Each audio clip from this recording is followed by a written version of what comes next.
Hawkins story, or the name of the book, Foul. Some of the excerpts are now in a series in the Oregon Journal right now. This is a most intriguing story. Was Connie Hawkins guilty of all the charges against him? Was he a victim of the times or people in his life? Well, you can decide for yourself if you care to by reading the book Foul, the story of the Phoenix Suns, Connie Hawkins. Arnold Palmer hopes that a weekend in Greensboro, North Carolina is going to get him ready for a weekend in Augusta, Georgia. Arnie heads the field for this week's Open, says he's playing better, will be ready for a challenge for the green jacket and, of course, the money in the Masters the following week. According to the bookmakers in Las Vegas, my friends, the Pittsburgh Pirates are 2-1 favorites to repeat as the National League champs. And the bookmakers are saying that the defending American League champion Baltimore Orioles are favorites to repeat, and they are 5-8. Bosley will be along with the weather in just a moment.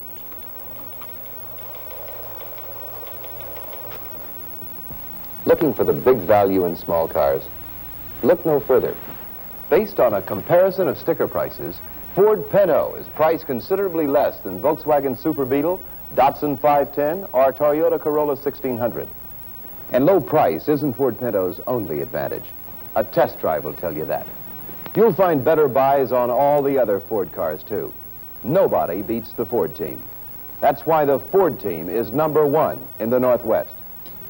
Eyewitness Sports has been brought to you by the Northwest Ford team. At 11 p.m. on April 17th, you're going to wish you had gone to H&R Block. There's still time. Don't let an amateur do our job. Well, before I tell you what I rated today on a scale of 0 to 10, let me give you some other statistics from around our great nation. 2 below 0 at Estes Park and Monte Vista, both in Colorado. That was an overnight low temperature, the lowest in the nation. 1 below 0, Dickinson, North Dakota. Muskogee, Michigan reports 6 inches of snow, all in a 6-hour period today. Heavy snow warnings out for northern Illinois, Indiana, Wisconsin, Michigan. This is spring, isn't it, Bill? 5 to 8 inches in Chicago, up to 10 inches in Rockford and Moline, Illinois, 9 inches in Madison, Wisconsin. Today in the great Portland area, in the great Northwest, in the great state of Oregon, it was a 9. There it is, a 9 on a scale of 0 to 10. Now tomorrow could conceivably be another 9. Could also be an 8, maybe even a 7. Come Friday, we'll talk about that later. 61 was the high today in Portland. 50s on the coast, very nice, enjoyable day. A little chilly overnight. Freeze warnings out again for the southern Willamette Valley. Those smudge pots are out. 54, the high today in Redmond. Currently it's 29 degrees as of 11 o'clock. 58 Pendleton, 50 down in Burns. Here's the way the satellite pictures work. The picture works, singular. That's high pressure. That's off the coast, over our area, and moving off towards the east. We'll just put a little arrow there indicating which direction on the right-hand side of your screen it's moving off to. All right, out here, a little low pressure. Well, there's a lot of low pressure.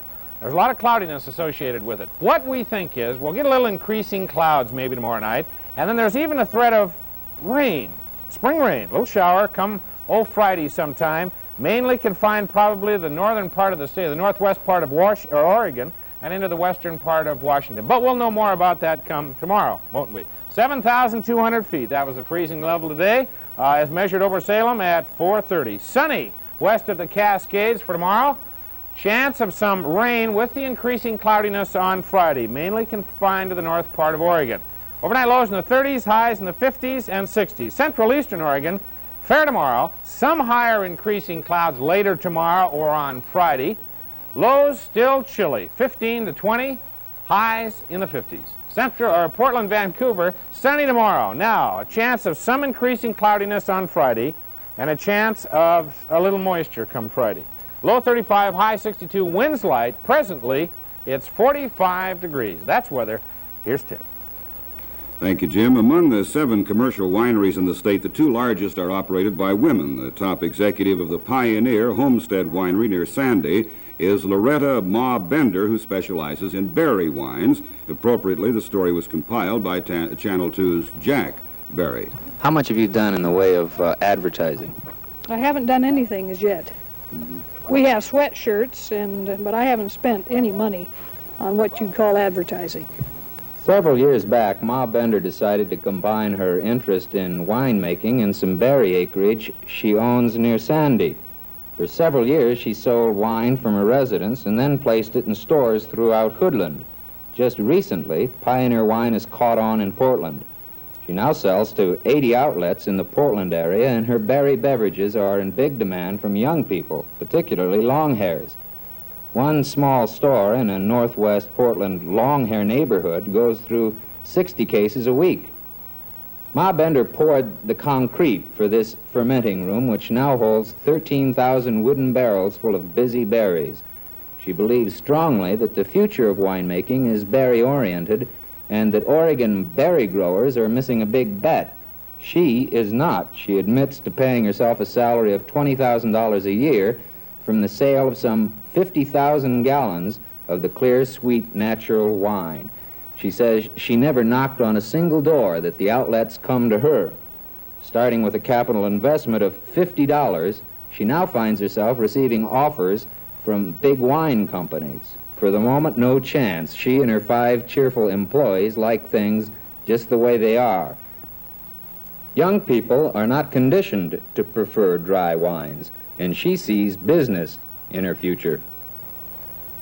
What did you do physically to put the winery into operation? Well, I actually built the buildings and wired them and plumbed them and did all the fermenting and the crushing and the whole thing myself. Why do you think your wine is as popular as it seems to be? Well, I think it's the method that we make it and not using a lot of additives or preservatives and just letting the wine ferment naturally. You talked about a different kind of people that seem to be drinking wines now. Well, just the general run of people are drinking more wine than what they did 20 years ago. So he found out a great deal about a unique, naturally business enterprise. But the mystery of why Pioneer wines are preferred by long hairs remains unsolved. Maybe it's the name.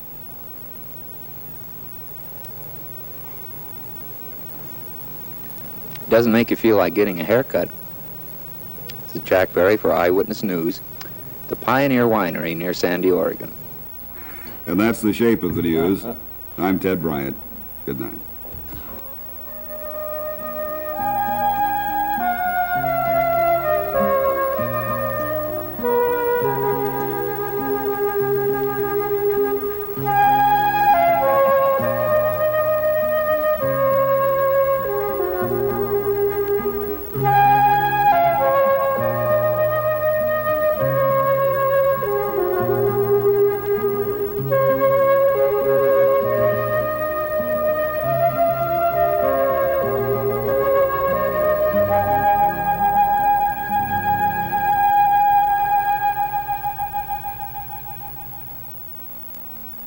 Hi, I'm Fred Bauer Jr. for Fred Bauer Chevrolet.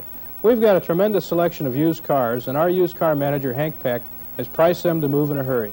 This first car is a '65 Mustang, and it can be yours for only $695. Here's a clean little '70 Maverick, and it's only $1695. This '68 Nova 4-door is only $1295. For these great buys and many more just like them, come out and see why now is the hour to buy from Bauer. Eyewitness News, Channel 2, KATU, Portland.